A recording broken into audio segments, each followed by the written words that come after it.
14장 사사기 14장 1절에서 9절 말씀.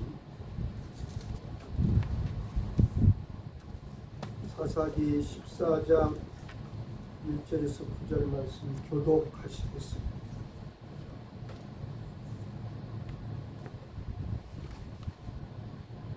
사사기 14장 1절에서 9절 말씀 교독합니다. 삼손이 딥나에 내려가서 거기서 블레셋 사람의 딸들 중에서 한 여자를 보고 나와서 자기 부모에게 말하였는데 내가 딥나에서 블레셋 사람의 딸들 중에서 한 여를 보았사오. 이게 그를 맡아서 내 아내로 삼으소서. 그의 부모가 그에게 이르되 내 형제들이 딸 중에나 내 백성 중에 어찌 여자가 없어서 내가 할례 받지 아니한 블레셋 사람에게 가서 아내를 맞으려 하느냐 하니 삼손이 그의 아버지에게 이르되 내가 그 여자를 좋아하오니 나를 위하여 그 여자를 데려오소서 하니라. 그때 블레셋 사람이 이스라엘을 다스리는 나에게 삼손이 가서 블레셋 사람을 치료하였다. 그의 부모는 이 일이 여호와께로부터 나온 것임을 알지. 삼손이 그의 부모와 함께 딥나에 내려가 딥나의 포도원에 이른즉 젊은 사자가 그를 보고 소리 지르는지라. 여호와의 영이 삼손에게 강하게 임하니 그가 손하고 또 바다를 연못 수치로 찢는 것까지 찢었으나 그는 자기가 행한 일을 누구에게 알리지 아니하였다. 그가 내려가서 그 여자와 말하니 그 여자가 삼손의 눈에 들었더라. 얼마 후에 삼손이 그 여자를 맞이하고 다시 가다가 뿌리켜 그 사자의 죽음을 보는데 사자의 눈에 벌떼와 꿀이 손으로 그 꿀을 떠서 걸어가며 먹고 그의 부모에게 이르러 그들에게 그것을 들여서 먹게 하였으나 그 꿀을 사자의 몸에서 떠왔다고는 알리지 아니하였더라. 삼손의 아버지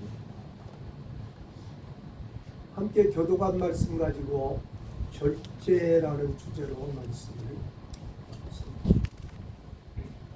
이스라엘 사사로서 파란만장한 삶을 살아간 삼손은 작은 태양과 같음이라는 이름의 의미가 있습니다. 사사 삼손은 선지자 사무엘과 동시대 또는 조금 전에 활동한 민족 지도자입니다. 삼손은 40년 동안 블레셋 사람이 지배하고 있던 소라 땅 단 지파에 속한 사람으로 소라 땅에 출생했습니다.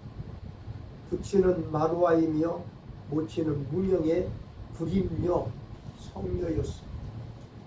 하루는 여호와의 사자가 여인에게 나타나 너는 지금까지 잉태하지 못했으나 곧 잉태하여 아들을 낳으리니 포도주와 독주를 마시지 말고 부정한 것을 먹지도 말라. 내가 잉태하여 아들을 낳으니 그 머리에 삭도를 대지 말라. 그 아이는 태에서 나올 때부터 하나님께 바쳐진 나실인이 된다. 그가 블레셋 사람의 손에서 이스라엘을 구원하기 시작하리라고 말했습니다. 예언대로 삼손이 그 여인의 뱃속에서 즉시 잉태됐고 모태에 있을 때부터 철저히 구별되어서 하나님의 자녀로 양육되었습니다. 사사기 14장은 삼손의 결혼과 관련된 이야기로 삼손이 블레셋 여인과 결혼하려는 과정에서 일어나는 사건들을 다룹니다. 삼손이 딥나로 내려갔다가 블레셋의 한 여자를 보고 한눈에 반하여 그 여자를 아내로 삼겠다고 말합니다.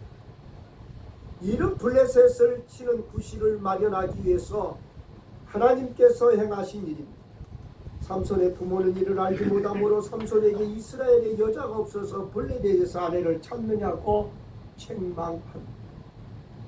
삼손은 부모와 함께 딥나로 내려갔다가 한 포도원에서 사자를 찢어주기 얼마 후 그곳을 다시 가다가 사자의 죽은 몸에 벌떼와 꿀이 있는 것을 발견합니다.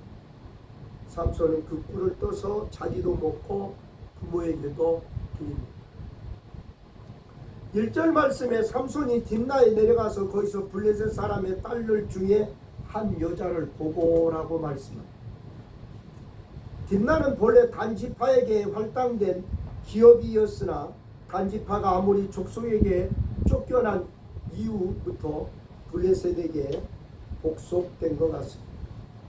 딥나는 현재 딥네와 동일시되는 곳으로 삼손이 살고 있는 소라에서 남서쪽으로 약 5km에서 10km쯤 떨어진 곳에 있는 블레셋의 도시입니다. 삼손의 고향 소라는 해발 357m이고 딥나는 250m이므로 내려갔다라고 표현한 것입니다. 한 여자를 보고는 여자의 외모를 보고 좋아하게 되었다는 뜻입니다. 2절 말씀에 올라와서 자기 부모에게 말하여 이르되 내가 딥나에서 블레셋 사람의 딸들 중에서 한 여자를 보았사오니 이제 그를 맞이하여 내 아내로 삼게 하소서 그랬습니다. 삼손은 자신의 혼인 문제를 부모님과 상의했습니다. 예나 지금이나 이 혼인 문제를 자녀들이 부모님과 대체로 상의하는 것을 볼 수가 있습니다. 나시린으로 여호와에 대한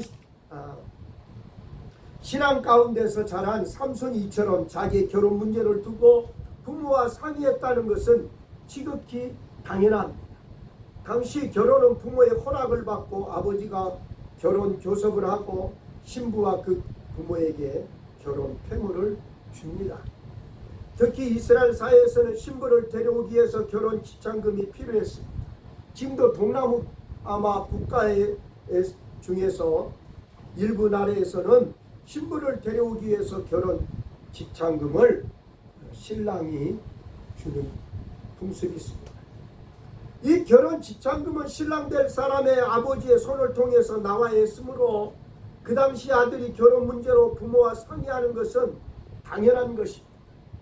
한편 삼손이 블레셋 땅 딥나를 자유롭게 왕래할 수 있었으며 그곳에 처녀와 결혼까지 할 수 있었던 점으로 미로보아 당시 블레셋이 이스라엘을 압제했으나 인간적인 교류를 막지는 않았던 것으로 추정됩니다. 3절 말씀에 그의 부모가 그에게 이르되 내 형제의 딸들 중에 내 백성 중에 어찌 여자가 없어서 내가 할례 받지 아니한 블레셋 사람에게 가서 아내를 맞으려 하느냐 하니 삼손이 그의 아버지께 이르되 내가 그 여자를 좋아하오니 나를 위하여 그 여자를 데려오소서 하니라 그랬어요. 예나 지금이나 남자가 그 여자를 좋아하게 되면 대체로 결혼하는 것을 볼 수가 있습니다. 나를 위하여 그 여자를 데려오소서 하니라. 삼손의 부모는 삼손이 블레셋 여인과 결혼하는 것을 반대했습니다. 왜냐하면 이는 모세의 율법이 엄격히 금지하는 조항이었기 때문입니다. 또한 과거 이스라엘 선조들 역시 동족끼리의 결혼을 바람직하게 생각했고 또 그렇게 시행하여 왔기 때문임을 성경은 말씀하고 있습니다. 특히 삼손의 부모는 삼손이 나시린이었기에 이방 여인과 결혼하는 것을 더욱 반대했을 것입니다. 삼손의 부모는 삼손에게 이스라엘에 결혼할 여자가 없어서 블레셋 여자를 아내로 맞이하려고 하느냐고 호통을 쳤습니다. 삼손은 부모와의 만류에도 불구하고 이 블레셋 이방 여인과 결혼하려고 합니다. 삼손은 자신의 주장을 굽히지 않습니다. 예나 지금이나 동일한 것 같아요. 신약 성경에서도 이제 믿지 않는 자와 멍에를 함께 매지 말라고 말씀하고 있습니다. 내가 그 여자를 좋아하오니 이를 직역하면 그 여자가 내 눈앞에서 즐거워함으로입니다. 그러나 의역하면 그 여자가 나를 좋아함으로 그 여자가 내 눈에 좋다는 뜻입니다. 또는 그 여자가 나를 즐겁게 함으로라는 의미로도 해석됩니다. 삼손이 블레셋 여인과 결혼하려는 이유는 삼손이 그 여자를 좋아하기 때문입니다. 삼손은 나시린으로 자랐습니다. 이방 여인과 결혼할 수 없다는 사실을 누구보다 잘 알고 있습니다. 그럼에도 불구하고 삼손은 블레셋 여인과 결혼하려고 했습니다. 삼손은 하나님의 뜻이고 뭐고 자기가 좋으면 해야 될 사람이었습니다. 삼손은 그 여인의 신앙 상태에 대해서는 아랑곳하지 않고 안목과 육신의 정욕을 충족시켜 줄 만한 그 여인의 외모에만 매료당하여서 결혼을 고집하였던 것 같습니다. 예나 지금이나 우리가 성경 말씀을 보거나 지금 현 시대를 보면 남자나 여자나 외모에 매혹되면 신앙생활에 관계없이, 성품에 관계없이, 성격에 관계없이 이제 결혼을 또한 고집하는 것을 우리는 볼 수 있습니다. 이런 결혼에 심오한 의의를 무시하는 지극히 경솔한 행위가 아닐 수 없습니다. 삼손은 이방 여인과 결혼하는 것이 하나님의 율법을 거역하는 것이며 더 이상 구별된 나시린으로서 살아갈 수 없음에도 불구하고 자기 눈에 보기에 옳은 대로 행하기를 고집부리고 있습니다.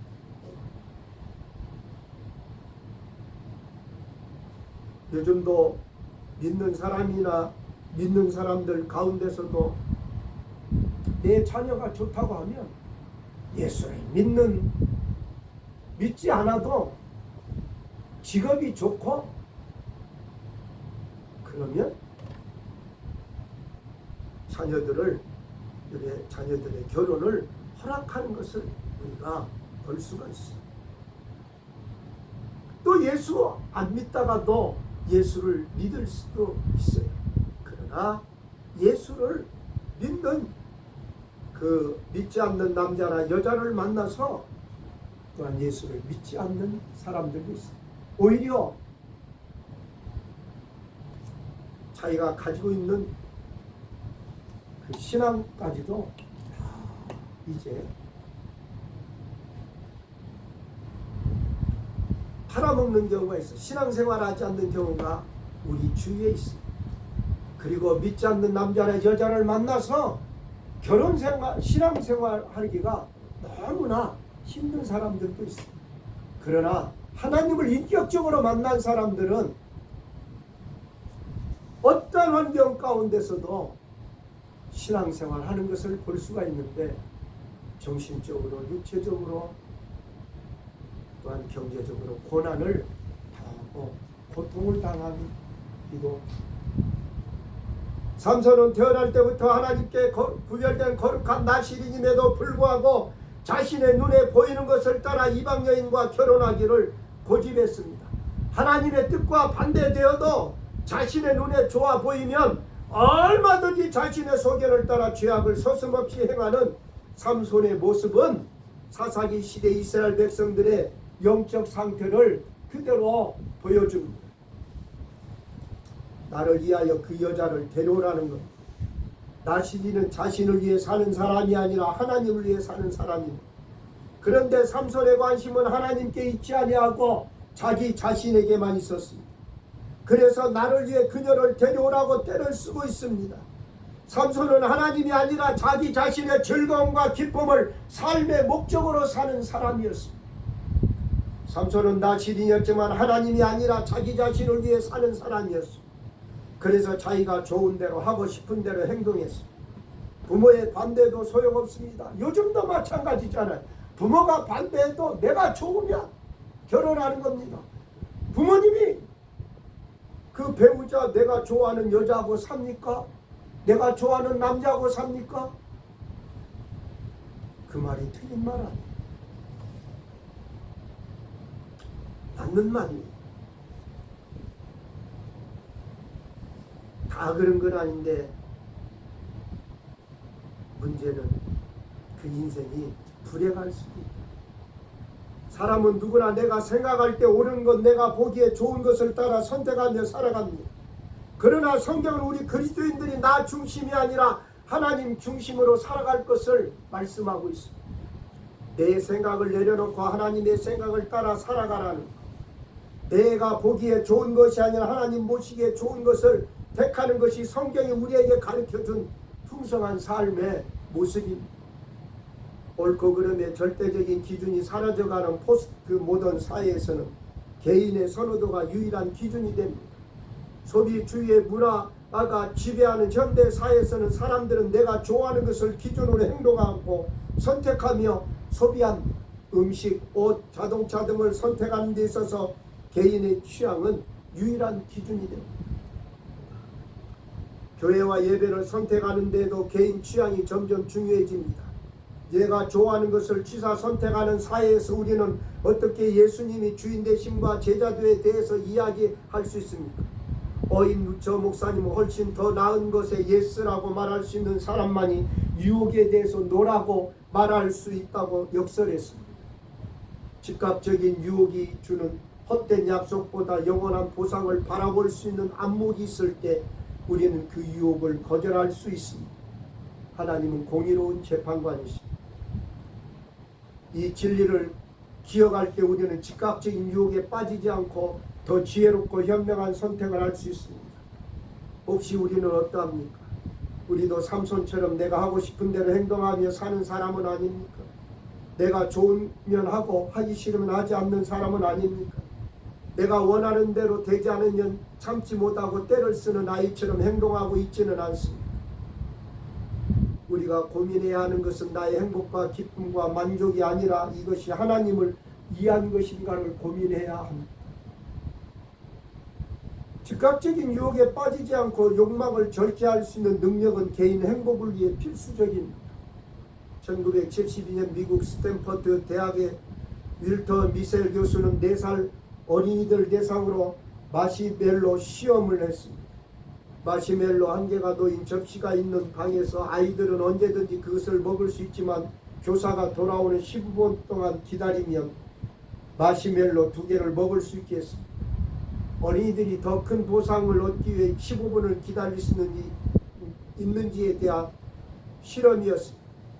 미셀 교수는 당시 실험 대상이었던 아이들의 대학 입시 성적을 추적 조사했는데 결과는 매우 놀라웠답니다. 마시멜로 시험에서 15분을 기다린 아이들은 그렇지 않았던 아이들보다 미국 수학 능력 시험 점수가 평균 210점이나 높았습니다. 즉각적인 유혹을 참았던 아이들은 성인이 되어서 그렇지 않은 이들보다 월 평균 수입이 더 많았고 이혼율은 더 낮았다는 것. 행복한 삶을 위해 자기 절제가 얼마나 중요한 것인가를 보여주고 있습니다. 절제라는 말을 우리말 사전에 찾아보면 정도를 넘지 않도록 알맞게 조절하여 제한함이라고 설명하고 있습니다. 절제는 하나님의 뜻에 따라 욕망을 조절하고 통제하는 능력을 의미합니다. 이는 단순한 자기 통제가 아닌 성령의 인도하심을 통해 이루어지는 성품입니다. 한자어로는 알맞게 조절함이란 함입니다. 절제는 방종에 빠지지 않도록 이성으로 감정을 조절하고 자제하며 삼가하여 자신을 다스릴 수 있는 능력입니다. 이는 정결하고 경건한 생활의 한 모습이자 성령의 열매이기도 합니다. 성경에서는 특히 술을 금하고 용이 주도하며 자신을 잘 다스리고 언행과 육신의 정욕과 부부생활과 지식 등에 절제해야 한다고 말씀하고 있습니다. 참된 절제는 인간의 본성으로는 불가능하며 오직 성령님을 통해서만 가능합니다. 또한 주의 말씀을 쫓고 하늘의 것을 소망할 때 가능합니다. 신약성경에서 절제를 나타낸 단어의 뜻은 자기 통제, 절제를 뜻합니다. 이는 육체적인 욕망이나 감정을 스스로 다스린 것을 의미합니다. 절제는 자기 자신을 통제하고 욕망이나 충동을 억제하는 능력입니다. 기독교 신앙에서 절제는 성령 열매 중 하나로 하나님께서 기뻐하시는 삶을 살기 위해서 우리의 마음과 행동을 하나님의 뜻에 맞추어 조절하는 것을 의미합니다. 절제는 내적 유혹과 외적 환경 속에서 하나님께 순종하며 균형 잡힌 삶을 유지하는 중요한 덕목입니다. 절제는 성령의 열매로 성령의 인도하심을 따를 때 절제된 삶을 살 수 있습니다. 절제는 신앙의 성장을 위해 필수적인 덕목입니다. 우리가 무엇을 절제해야 합니까? 마음을 절제해야 합니다. 사탄은 아담 때부터 끊임없이 내 마음대로 하라고 우리를 유혹합니다. 내 마음대로 하면 참 자유를 누릴 것이라고 유혹합니다. 내 인생의 주인은 너다. 내 마음대로 하면 진정한 기쁨과 행복을 누릴 것이라고 유혹합니다. 그러나 인간의 마음이 그렇게 선한 것이 아닙니다. 에레미야 17장 9절에 만물보다 거짓되고 심히 부패한 것은 마음이라 누가 능히 이를 알리오마라고 말씀합니다. 사탄은 우리의 마음이 고사한 것처럼 축혀 세우며 우리의 생각을 창조주 하나님의 통치에서 벗어나게 하려고 합니다. 그것이 교만이고 그것이 죄악의 뿌리입니다. 마귀는 사람의 생각을 통해 역사합니다. 요한복음 13장 2절에 마귀가 벌써 시몬의 아들 가룟 유다의 마음에 예수를 팔려는 생각을 넣었더라고 했어요. 사탄은 우리의 마음속에 죄악의 찌꺼기를 자꾸 집어넣고 생각을 어둡게 하고 부정적으로 만들어냅니다. 갈라디아서는 이를 육체의 소욕이라고 말씀합니다. 갈라디아 5장 17절에 육체의 소욕, 하고 싶은 것은 성령을 거스리고 성령 육체를 거스리나니 이 둘이 서로 대적함으로 너희가 원하는 것을 하지 못하게 하려 하리라고 말씀하고 있습니다. 갈라디아 6장 8절에 자기의 육체를 위하여 심는 자는 육체로부터 썩어질 것을 거두고 성령을 위하여 심는 자는 성령부터 영생을 거두리라고 말씀합니다. 육체의 욕망을 절제하지 못하면 아담처럼 하나님을 떠날 수밖에 없습니다. 마음으로 떠납니다. 생활 속에서 떠납니다. 야고보 1장 15절에 욕심이 잉태한 즉 죄를 낳고 죄가 장성한 즉 사망을 낳는다고 말씀하고 있습니다. 그래서 잠언 4장 23절에 모든 지킬 만한 것 중에 더욱 내 마음을 지키라 생명의 근원이 이에서 남이라고 말씀하고 있습니다. 잠언 25장 28절에 자기의 마음을 제어하지 아니하면 힘이 빠지고 자기를 높이는 자는 낮아지리라는 말씀으로 자신의 감정과 행동을 절제하는 것이 중요함을 강조합니다. 권사님이 기도한 중에서도 자신의 감정과 행동을 절제하지 못해서 많은 사람들에게 피해를 입히는 것을 우리는 알 수가 있습니다. 마음의 절제는 자신의 감정을 제어하지 않으면 쉽게 지치고 힘이 빠질 수 있음을 경고하고, 겸손의 가치는 자신을 높이고 교만하면 결국 나아질 수 있음을 경고하며 겸손과 절제의 미덕을 강조합니다. 이 말씀은 신앙생활과 일상에서 자기 통제와 겸손의 태도가 얼마나 중요한 것임을 일깨워주는 말씀입니다. 왜 성경은 이스라엘이 망했다고 소개하고 있습니까?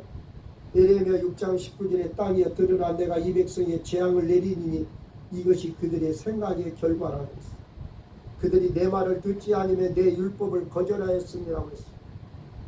이스라엘 백성들이 망한 이유 하나님의 말씀을 듣지 아니하고 하나님의 말씀을 거절했을 뿐 아니라 생각의 결과라고 했습니다. 이만큼 마음이 중요합니다. 마음이 성령님의 통제를 받아야 합니다. 말을 절제해야 합니다. 말의 영향력은 대단합니다. 말은 그 사람의 믿음이요 그 사람의 미래입니다. 말을 어떻게 하느냐에 따라 그 사람의 미래가 달라집니다. 하나님께서 출애굽한 이스라엘 백성들이 원망과 불평으로 가득 차 있을 때 하나님께서 다 듣고 계셨습니다. 우리가 하는 말을 사단도 듣고 하나님도 듣는다는 것. 민수기 14장 28절에 그들에게 이르기를 여호와의 말씀에 내 삶을 두고 맹세하노니 너의 말이 내 귀에 들린 대로 내가 너에게 행하리니. 하나님께서 그들의 말대로 시행하시겠다고 말씀하고 있습니다. 우리 마음에 쌓은 것을 입으로 말하게 되어 있습니다. 그래서 우리가 하나님의 말씀을 마음에 많이 쌓으면 거룩하고 복된 입술이 되어 말로 인하여 그 사람이 축복의 사람으로 세워지는 것입니다. 그러므로 무엇보다 마음과 말을 절제해야 합니다. 그래서 성령의 사람은 언제나 말하기 전에 말의 결과를 점검해야 합니다. 근데 요즘 사람들은 대체로 보면 말의 결과에 대해서 생각하고 말하는 사람들이 그리 많지 않습니다. 에베소 4장 29절에 무릇 더러운 말은 너 입 밖에도 내지 말고 오직 덕을 세우는데 소용대로 선한 말을 하여 듣는 자들에게 은혜를 끼치라고 했습니다. 더러운 말, 죄를 범하는 말, 원망과 불평하는 말은 입 밖에도 내지 말라는 것. 그리고 세 가지 원칙을 말해줘서 오직 덕을 세우는 말, 상대방의 믿음을 세워주고 온전케 하는 말을 하라는 겁니다. 용기를 주는 말입니다. 칭찬하는 말입니다. 위로하는 말입니다. 선한 말은 하나님이 말씀하시는 것처럼 사람을 살리는 말은 사람을 살릴 수도 있고 죽일 수도 있습니다. 위로하고 격려하고 소망을 주는 말을 하도록 힘써야 합니다. 듣는 자들에게 은혜를 끼치게 하라고 했습니다. 은혜는 기쁨입니다. 야고보 3장 2절 우리가 다 실수가 많으니 말될 말에 실수가 없는 자는 곧 온전한 사람이라 등이 온몸도 굴레 씌우리라 했습니다. 말을 잘하는 것이 바로 성숙한 성도의 실제. 그런데 그렇지 못하고 생각나는 대로 화나는 대로 말하면 달리는 자동차에 브레이크 없는 것과 같습니다. 아무리 좋은 차랄지라도 브레이크가 없으면 어떻게 되겠습니까? 합박사랄지라도 생각나는 대로 화나는 대로 말해서 상대방에게 인격을 무시하고 상처를 주는 말을 하는 사람은 덕을 세우는 사람이 아니다.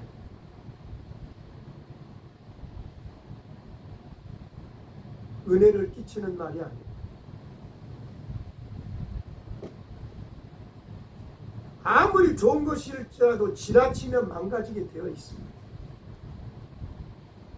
우리 말이 절제되어야 사고가 나지 않습니다. 말을 절제하고 말을 통해 덕을 세우고 선한 말을 하고 은혜를 끼치는 말을 하라고 성경은 말씀하고 있습니다. 말 때문에 우리가 인간관계가 깨어지고 말 때문에 그 상대방이 상처를 받게 돼요.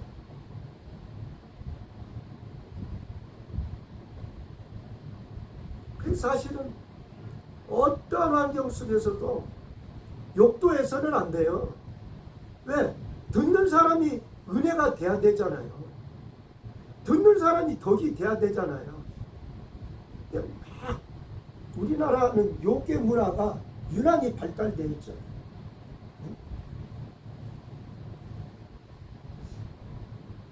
말을 절제하지 못해서요.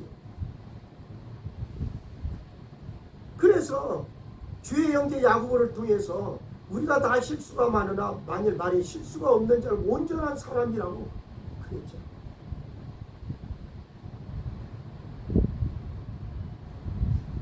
그냥 은연중이라도 귀신은 뭐하냐고 저거 왜 안 잡아가는지 모르겠다. 호랑이가 물어간다. 연병한다고. 자기 자식이 연병 걸리면 좋겠어요? 호랑이가 물어가서 죽으면 좋겠어요? 아무 생각이 없는 거예요. 그냥 말하는 것이. 예, 말의 결과를 생각하지 않기 때문에 그냥 막 하는 거예요. 내 기분대로, 내 감정대로 하는 거예요.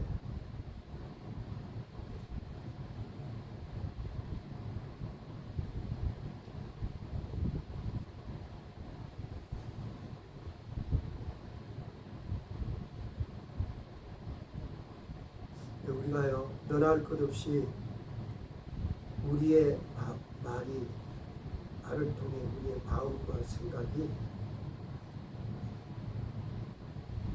주의 말씀이 우리의 마음과 생각을 지배해야 다스려야 우리의 말씀에 통제를 받아야 돼.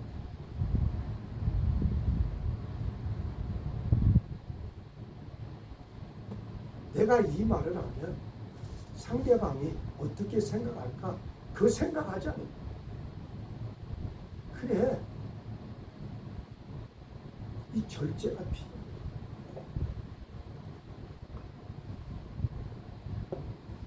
행동을 절제해. 보고, 듣고, 바라고, 만지고, 입고, 걷고, 마시고, 쓰고 하는 것을 절제해. 무엇이든지 절제하지 못하면 그것에 노예가 되고 중독이 돼요.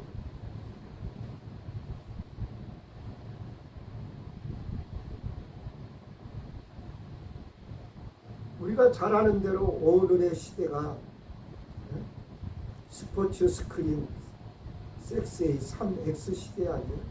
마귀는 이걸 믿는 사람이나 믿지 않는 사람에게 동일하게 적용하는 거예요. 이런 것을 절제해야 돼요. 광고에서 그냥 하세요라고 우리를 유혹하잖아요. 생각하지 말고 따라하라는 거예요.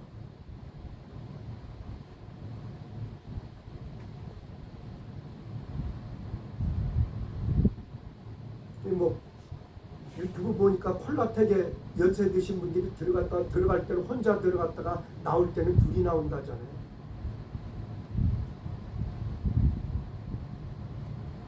오늘 우리의 시대를 뒤엎고 있는 것이 무엇입니까? 세속의 욕망이요, 끝없는 욕망. 그 끝없는 욕망, 세속의 욕망을 채우기 위해서 브레이크 없이 달려가는 모습을 봅니다. 아무리 재력이 있고 아무리 그 사람이 지식이 많아도 그 사람이 말과 행동에 절제하지 못하면 다른 사람들에게 피해를 주죠.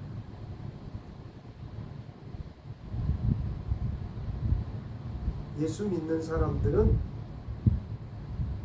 이 시대를 거슬러 올라가는 사람. 어떤 사람들 화가 나면 무슨 말을 못하죠. 그렇죠. 화가 나는데 무슨 말을 못하겠어요. 하죠. 그러니까 그 말의 결과를 생각하지 않기 때문에. 우리는 육체의 욕망을 따라 끌려다니는 것이 아니라 성령님의 인도를 받아 세상을 거슬러 올라가는 믿음이 필요해요. 그래서 우리의 영혼의 평화를 회복할 수 있는 거예요. 소비 생활도 절제해야죠. 잠도 절제해야죠.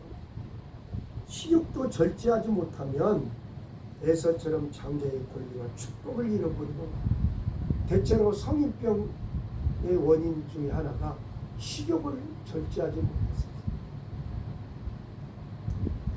전에도 말씀드렸지만은 예수님은요, 과속하고 과식하는 것은 책임 안 집니다.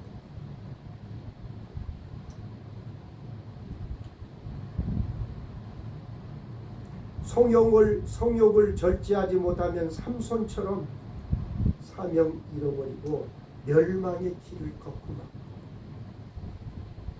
분노를 절제하지 못하면 모세처럼 가나안의 축복을 누리지 못할 수가 있어.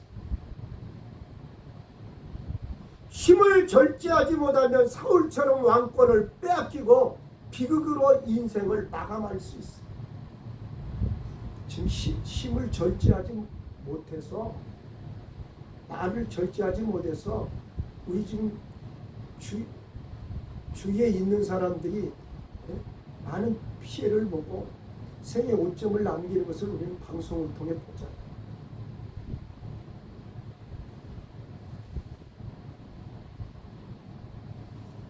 성욕을 절제하지 못해서 이단 사이비 교주들이 감옥에 들어가죠.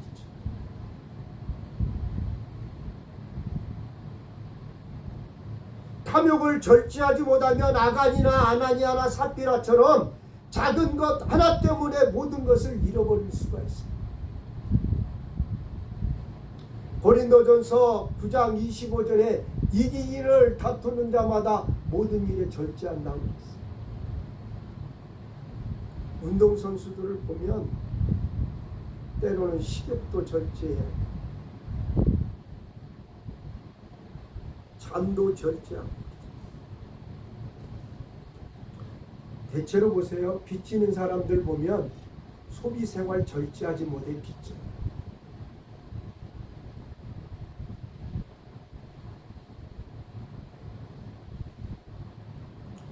고린도전서 9장 27절 내가 내 몸을 쳐 복종하게 하면 내가 남에게 전파한 후에 자신이 도리어 버림을 당할까 두려워합니다. 그러므로 무엇보다도 영적으로 육적으로 신앙생활에 절제가 필요한 시대. 절제가 필요한 시대인데 절제하지 못해서 많은 사람들이 어려움을 당하고 있습니다. 이 시대는 세상 모든 사람들이 다 자신의 소욕을 따라 식욕과 성욕과 탐욕과 노예가 되어서 영적 사사 시대를 살아가고 있어요.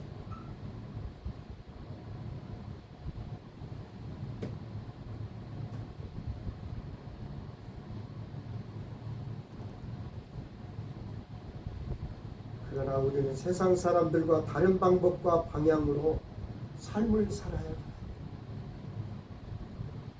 우리 눈에 좋아 보이는 것이라 할지라도 하나님의 뜻이 아니면 내려놔야 합니다.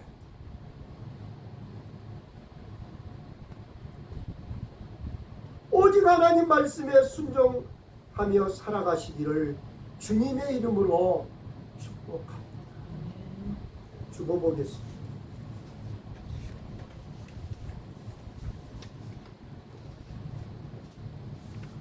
본문의 교훈 함께 낭독합니다. 삼손은 블레셋 사람을 치고자 하는 소원이 있었습니다. 그것은 하나님께서 주신 소원이었습니다. 그것은 이스라엘을 위한 선한 소원이었습니다. 우리 마음의 소원이 죄되는 일이 아니고 하나님 뜻 안에서 허락하신 선한 소원이라면 우리는 그것을 위해 기도하며 행해야 할 것입니다. 아멘. 하나님 뜻 안에서 허락하신 선한 소원으로 더욱더 충만케 해주셔서 온갖 구하는 것이나 넘치는 것에 구하는 것에 넘치도록 체험을 받는 삶을 살아가게 하여 주시옵소서. 예수님의 이름으로 기도드리옵나이다.